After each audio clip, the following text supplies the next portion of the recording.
최근에 나온 책 중에서 흔들림 없이 나아가는 삶의 태도, 이런 제목의 책이 있는데요. 이 책의 요지는 인간은 변해야 된다, 변화하지 않으면 안 된다, 이 변화의 중요성을 굉장히 강조한 그런 책입니다. 이 책 표지에 보니까 이런 문구가 있더라고요. 더 나은 삶을 살고 싶다면 오늘의 나를 깨트려라. 이것도 참 와닿았습니다. 더 나은 삶을 살고 싶다면 오늘의 나를 깨트려라. 또 표지에 이런 문구도 있었습니다. 내가 변하면 모든 것이 변한다. 한번 뻔한 얘기지 이런 생각도 들지만 너무나 기초적인 이야기거든요. 내 가정에서 내가 변하면 우리 가정이 변하는 거거든요. 내 공동체에서 소그룹 다락방에서 내가 변하면 그 공동체가 변화되고 교회가 변화되는 출발이 된다. 이걸 강조한 책인데요. 이 책에 보면은 그 영어 단어 shift라는 이 단어를 가지고 이 변화의 필요성을 강조하는 대목이 나옵니다.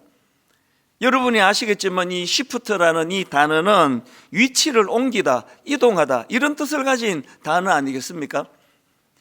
저자가 이 단어를 가지고 이 shift라는 것은 나를 더 나은 사람으로 변화시키는 태도를 말한다, 그렇게 설명을 하면서 예를 하나 듭니다. 아기가 태어나면은 가장 먼저 하는 게 탯줄을 자르는 거예요. 왜 그렇게 하느냐 하면은 이 아기가 어머니 뱃속에 태중에 있을 때 모든 영양의 공급과 살 수 있는 요소들을 전부 다 탯줄을 통해서 공급을 받았다는 거죠.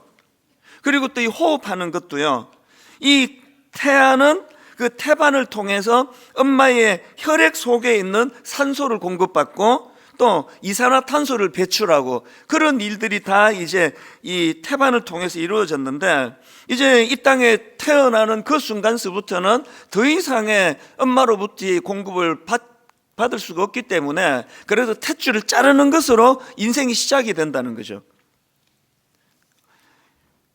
그리고 또 모든 분들이 다 100% 공통적으로 그친 게 뭐냐 하니까 태어나자마자 우는 거예요. 그래서 이 아기가 태어났는데 안 울면 막 엉덩이를 때려서라도 울게 만들잖아요. 여기에 또 의미가 있더라고요. 왜 애가 그 첫 울음을 울어야 되느냐 하면은 한 번도 사용하지 않았던 이 성대 사이의 공간으로 공기가 들어오면서 마찰음을 내게 되는데, 이게 아기들의 첫 울음이라는 겁니다. 그러니까 이제 탯줄을 끊고 이제는 호흡하는 것부터 산소를 들이마시고 이산화탄소를 배출하고, 이 모든 것들이 이제는 다른 방식으로 이루어져야 살 수 있기 때문에, 이걸 이제 인간들은 태어날 때부터 이 쉬프트, 이걸 이제 갖고 태어난다, 그런 표현을 썼더라고요. 제가 이 원리를 설명하는 책을 읽으면서 탯줄을 잘라야 새로운 세계에서의 본인의 삶을 살아갈 수 있다고 한다면, 이 영적으로도 마찬가지인데 그런 생각이 들더라고요. 우리가 예수를 믿는다는 것은 이런 겁니다. 어떤 분은 주중에는 내가 스포츠센터 등록 회원이 돼가지고 운동을 하고, 저녁에는 영어 학원에 등록을 해서 영어를 배우고, 또 이제 주일이라고도 안 그래요. 일요일이 되면은 교회 가서 예배 보고, 그게 아니야? 신앙생활이? 이렇게 생각하는, 오해를 하는 분이 계세요. 신앙생활은요, 무슨 헬스클럽에 등록 끊어서 운동하는 게 아니고요, 신앙생활은 새로 태어나는 거거든요. 새로운 생명이 부여가 되는 겁니다. 그래서 우리가 예수를 믿는다고 한다면 지금까지 내 힘을 의지하고 세상을 바라보며 살아가던 삶의 방식의 탯줄을 끊는 거예요. 내가 살아가는 방식으로 그동안 유효했던 그 모든 통로를 차단하고, 그리고는 이제 나는 하나님을 믿는다, 나는 하나님으로부터 공급받아 살 수 있는 존재라는 것을 인식하고 살아가는, 이게 신앙생활이거든요. 제가 오늘 이제 시편 23편 총 정리하는 6절의 말씀을 제가 묵상을 하면서 이 짧은 한 구절 속에서 참 여러 가지 메시지를 제가 많이 또 공부하고 또 주중에 또 은혜를 누리고 했는데요.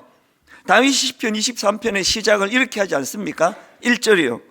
여호와는 나의 목자시니 내게 부족함이 없으리로다. 이게 바로 그 시프트를 말하는 거예요. 그 책에서 말하는 걸 하자면 이게 변환이에요. 여러분들이 이 구절 읽을 때 내가 예전에는 뭐가 채워져야 만족했습니까? 통장에 그래도 죽을 때까지 먹고 살 수 있는 돈이 있고, 그리고 또 인정받을 수 있는 어떤 직장이 있고, 또 사람들에게 어느 정도는 존경받을 수 있는 이런 것들이 채워져야 인생이 부족함이 없는 것이라고 계속 세상이 그렇게 노래를 하는 데서 우리가 살아가고 있는데, 내가 이제 예수님을 알고 나서 이게 아닌 걸 이제 우리가 알아가는 거예요. 그래서 다윗이 말하잖아요. 여호와가 나의 목자가 되시기 때문에 내게 부족한 게 없다.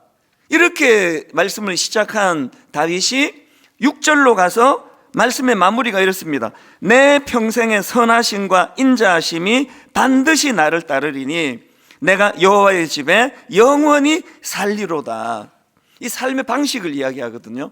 그래서 제가 이번 주에는 내 평생의 선하심과 인자하심이 반드시 나를 따르니 이 한 문장을 가지고 제가 말씀을 이제 드릴 예정이고요. 이제 다음 주일에는 마지막엔 이 한마디요. 내가 여호와의 집에 영원히 살리로다. 이걸 이제 다음 주일날 전함으로 시편 23편이 이제 정리가 되는데요. 이런 의미에서 저는 오늘 이 23편 6절 앞부분을 가지고 저는 저와 여러분이 다 인생의 전환, 변환, 또 인생의 시프트가 일어나게 되기를 바랍니다.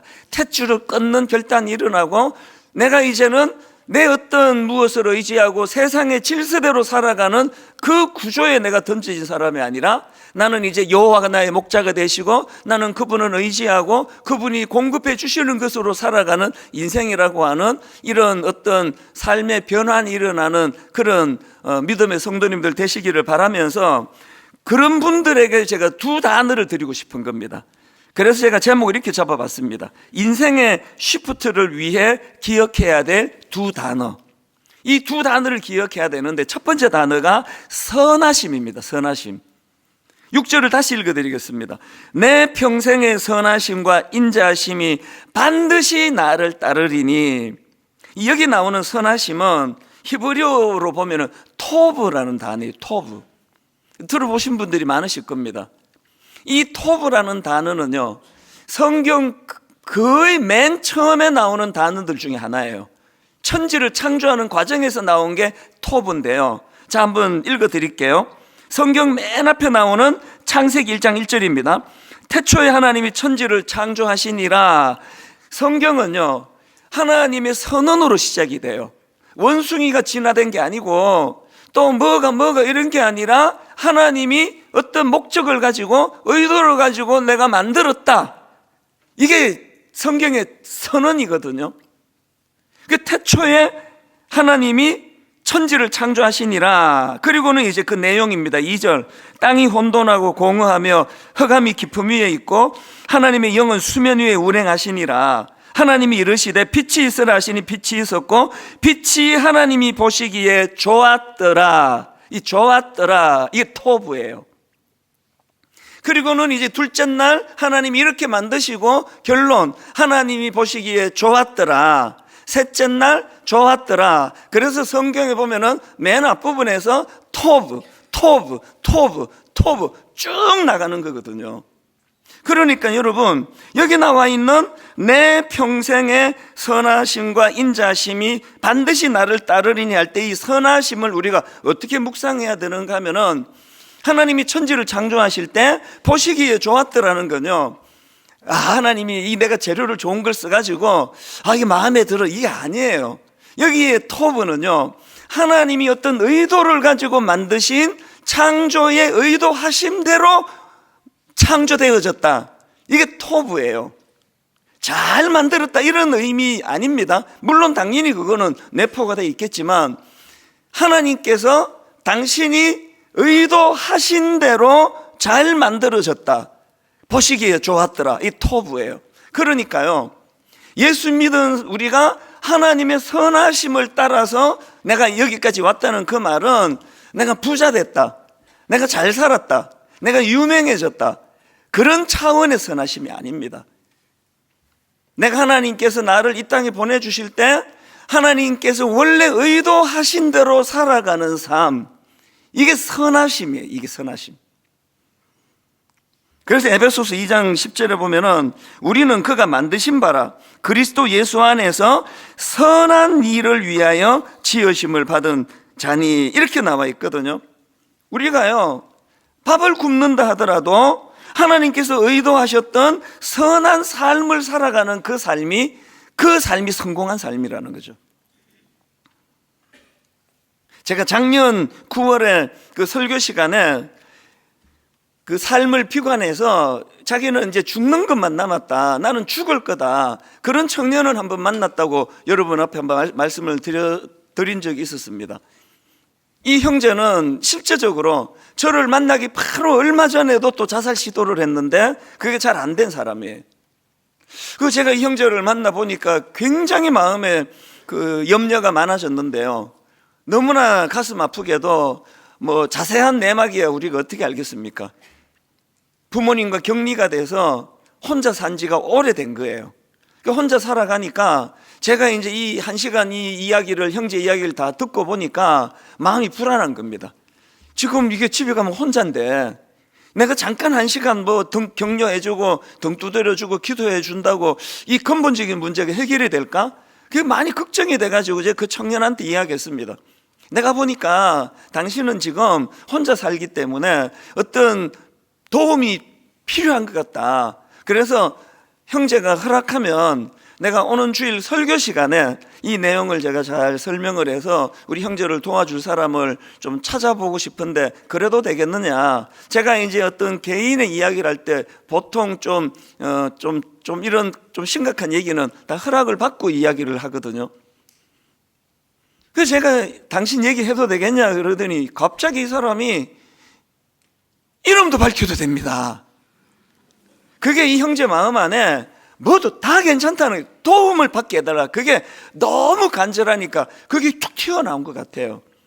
그게 작년 9월인가 그런데 기억나시죠? 설마 작년에 해드린 걸 아직도 기억하시는 목사들은 그런 거 되게 싫어합니다. 왜냐하면 지난주 설교한 것도 처음 들은 것처럼 반복해도 야, 우리 목사님은 너무너무 말씀이 새로워, 이런 걸 좋아하는데 작년에 한 걸 또 기억하고 계시는군요. 어떡하지? 그런 일이 있었잖아요. 그랬더니 이제 그 이후에 너무 고맙게도요, 상담하시는 분도 또 이런저런 분들이 도움을 좀 돕겠다고 그렇게 연락을 해 주셨는데, 그 중에서 우리 교회에서 지금 주일학교 교사 하셔요. 이 남자 집사님이 연락을 주셨어요. 목사님, 제가 그 청년을 좀 도와줘도 되겠습니까? 그래서 연결을 해드렸거든요.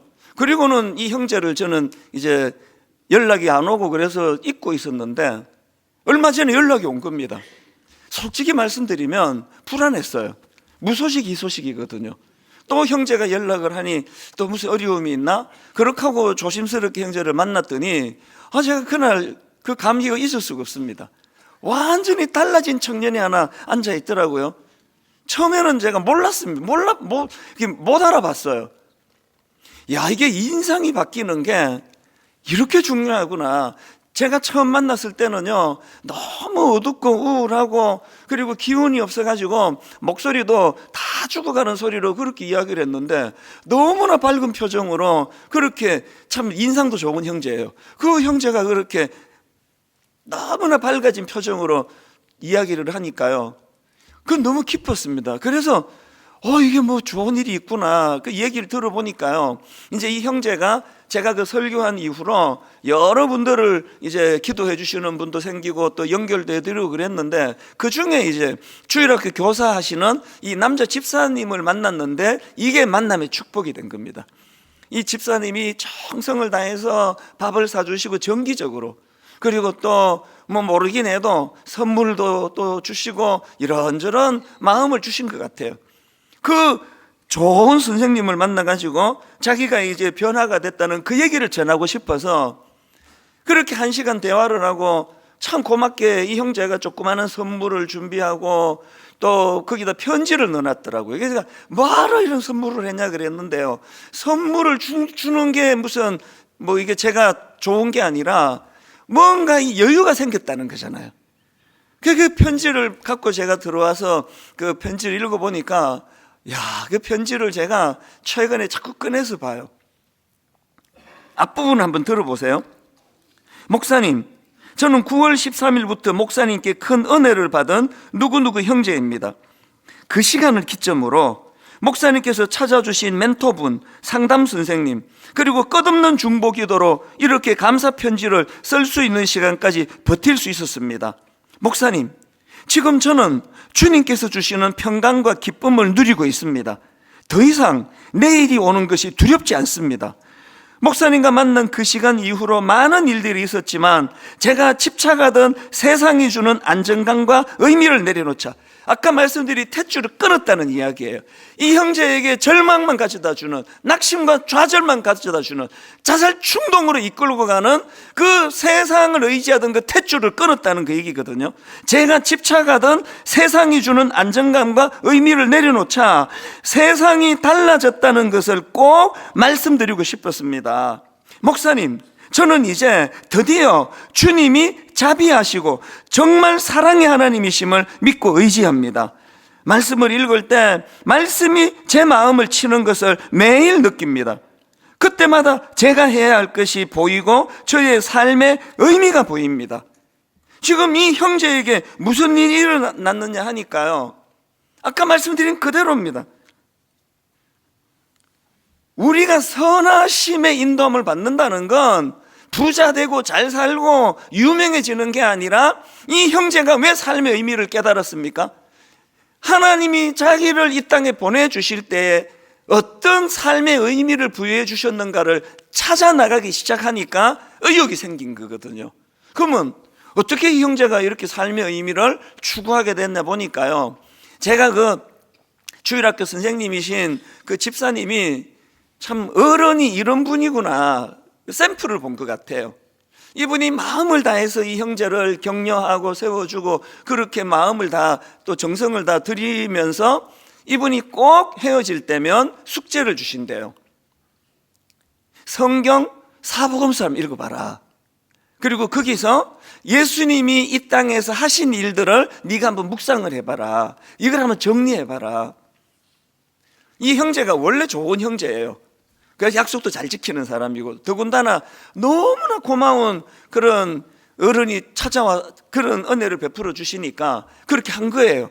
그러면서 이 형제가 말씀을 계속 이제 사복음서에 나와 있는 예수님께서 행하신 일들을 쭉 읽어 내려가고 그러면서 어떤 변화가 일어났는가 하니까요, 이 형제가 저를 만나갖고 그런 얘기를 하더라고요.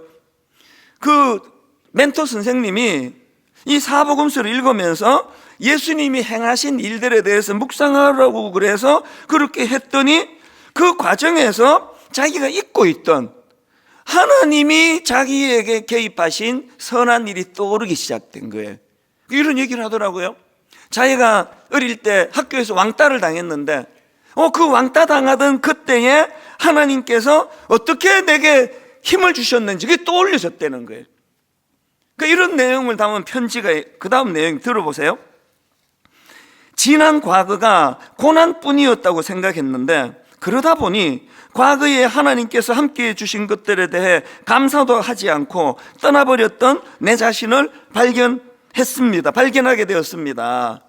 이게 무슨 말인가 하면 저를 만나갖고 형제가 절망했던 게요, 그리고 하나님은 원망했던 게 하나님은 자기를 버리셨다는 거예요.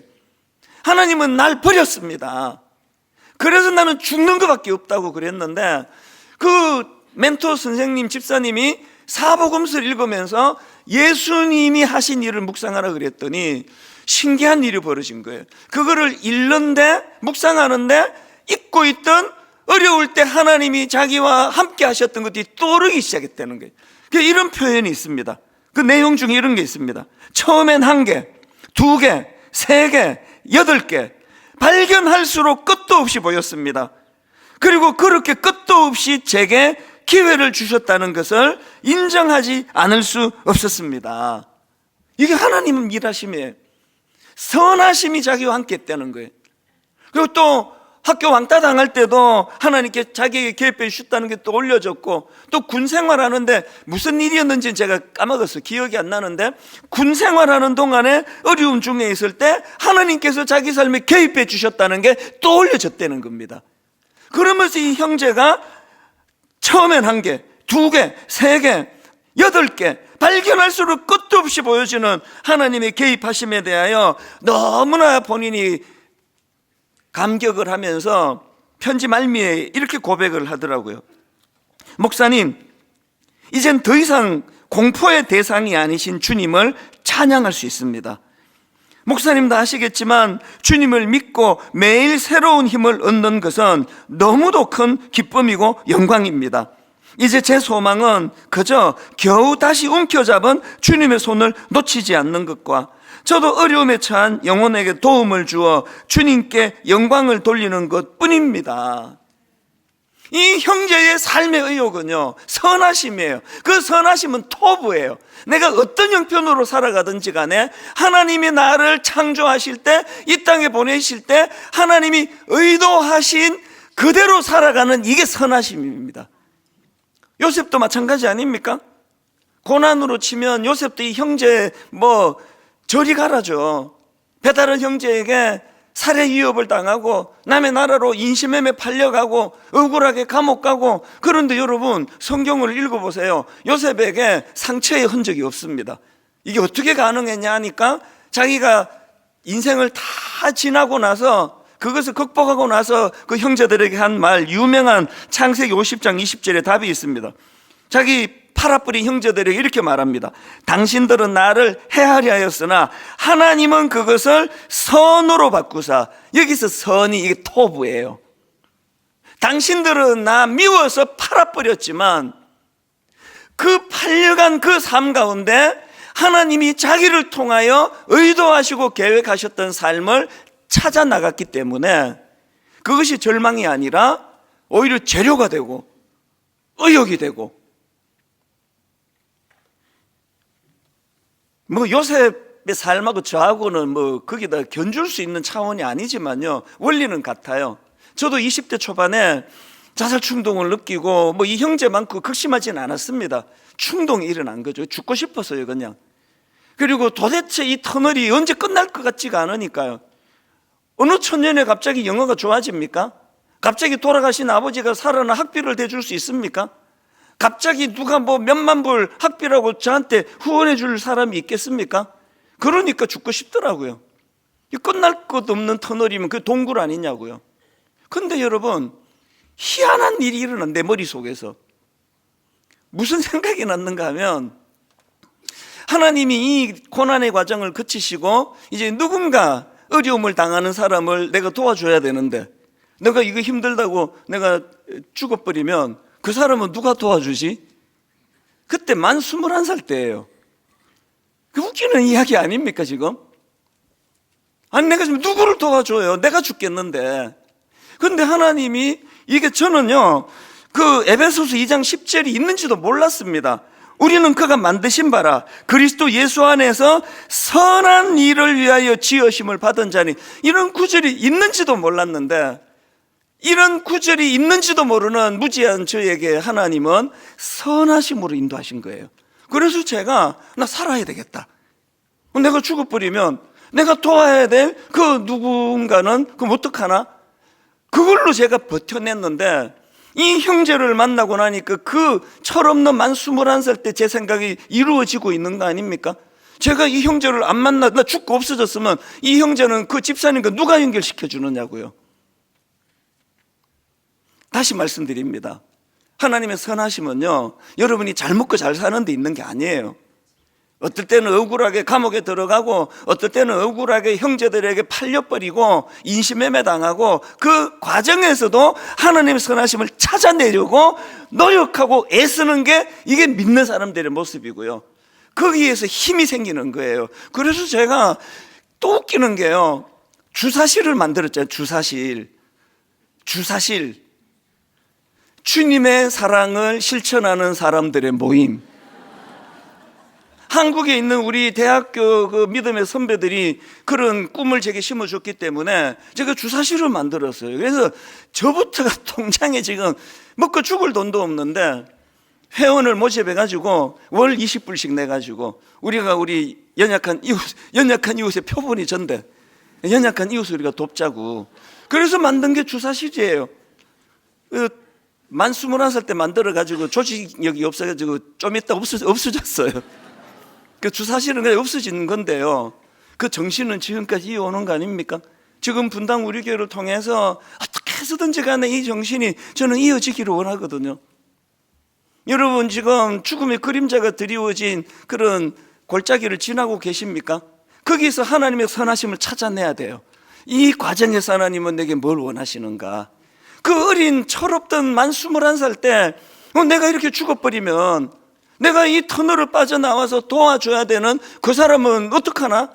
이런 말도 안 되는 생각을 그게 21살짜리에게 하나님이 심어준 게 그게 선하심으로 인도하시기 때문이거든요.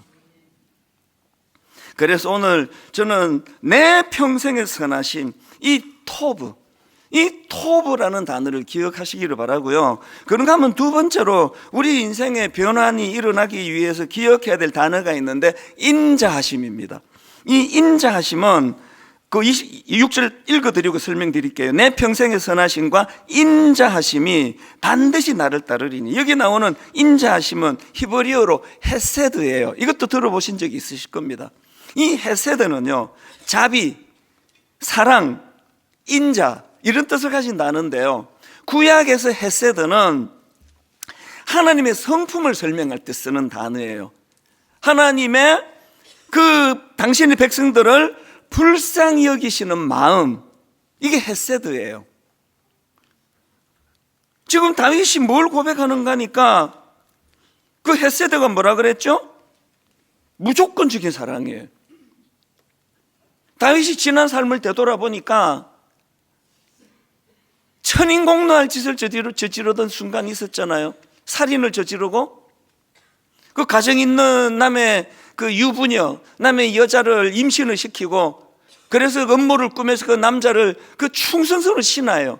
그 남자를 살해하고, 이런 천인공노할 짓을 저질른 다윗이 누가 이런 사람을 용서하겠냐고요.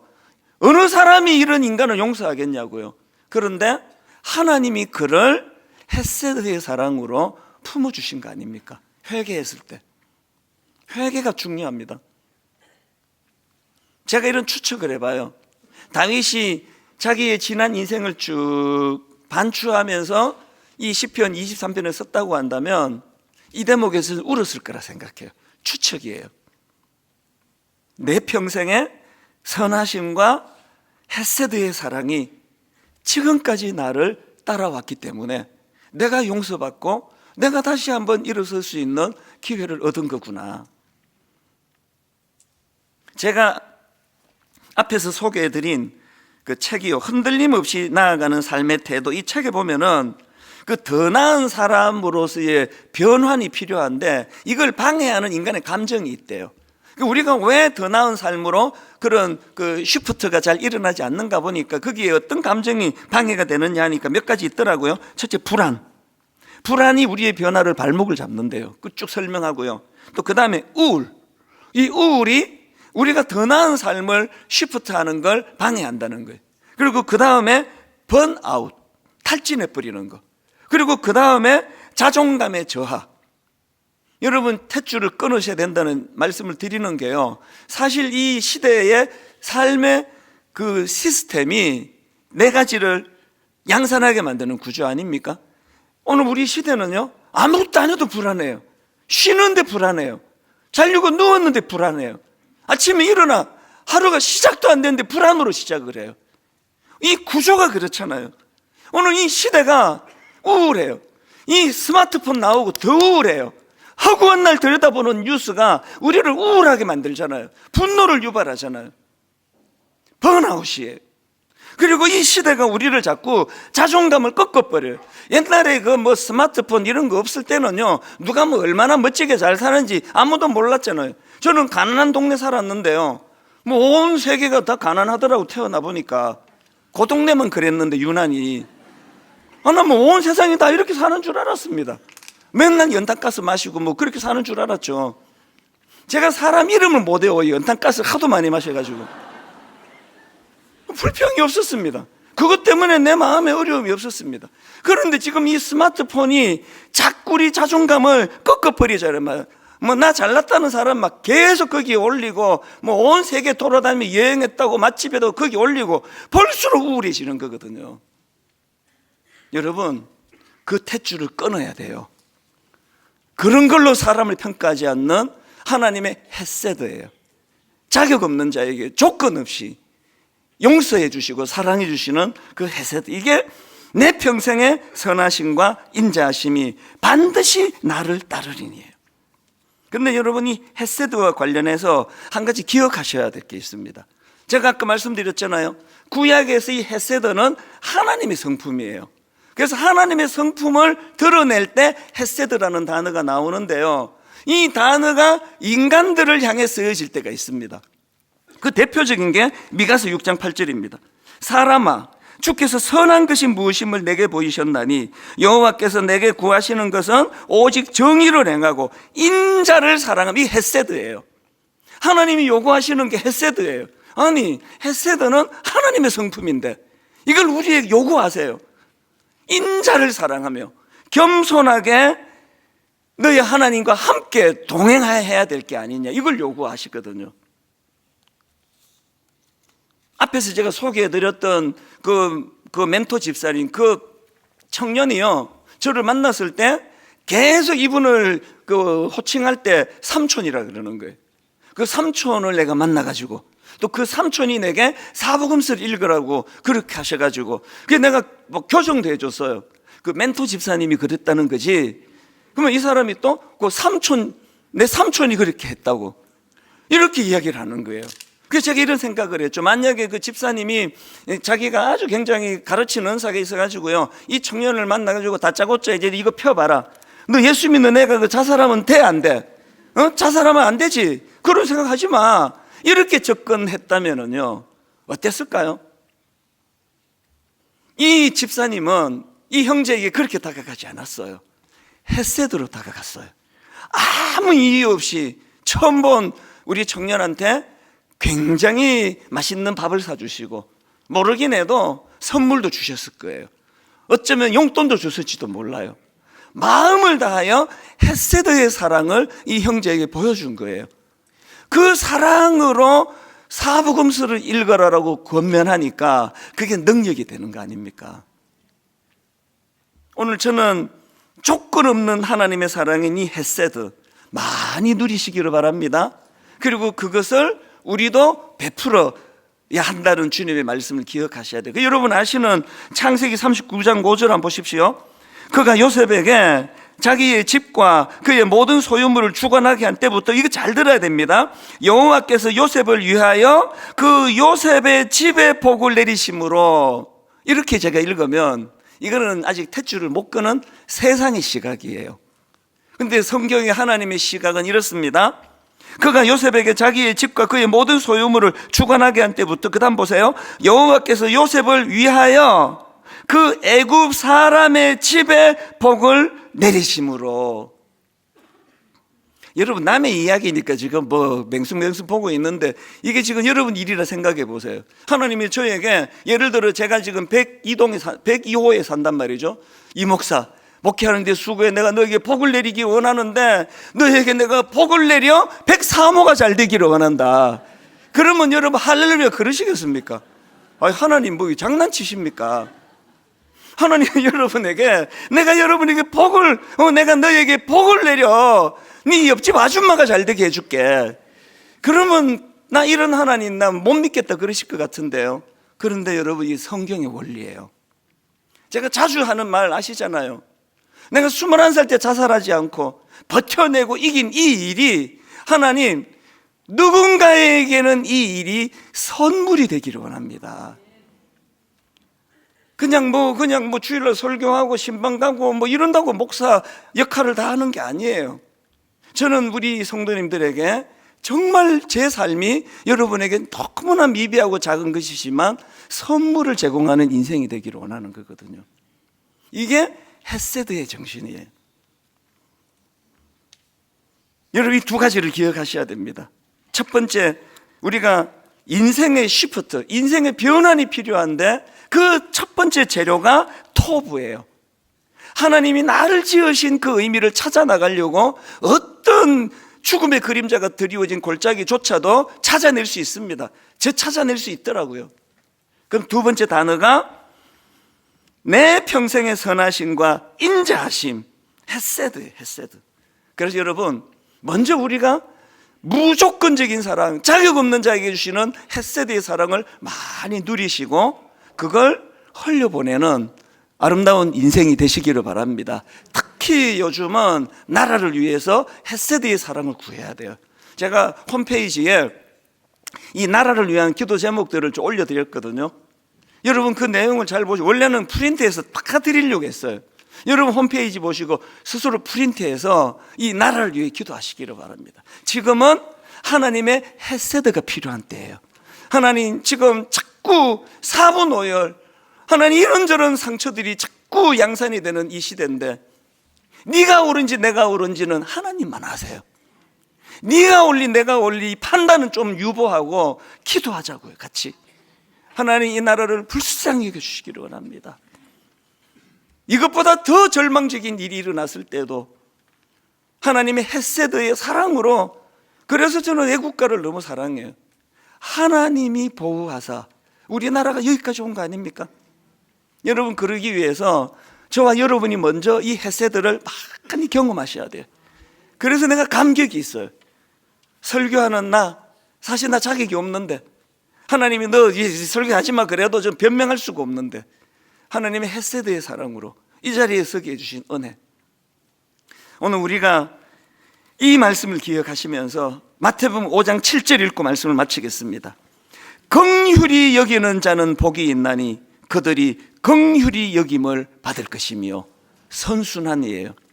내가 그 받은 헤세드의 사랑을 누군가에 흘려보내주면 하나님은 그걸 또 기뻐하셔서 더 큰 헤세드로 제게 되돌려 주세요. 이 사랑의 선순환, 오늘 이 시대를 치유하는 주님 주시는 대안이라고 생각합니다. 오늘 이 말씀이 저와 여러분에게 우리 인생의 시프트를 가져다 주는 그런 두 단어가 되기를 원하면서요, 우리 이 찬양을 같이 한번 불러보기 원하는데요.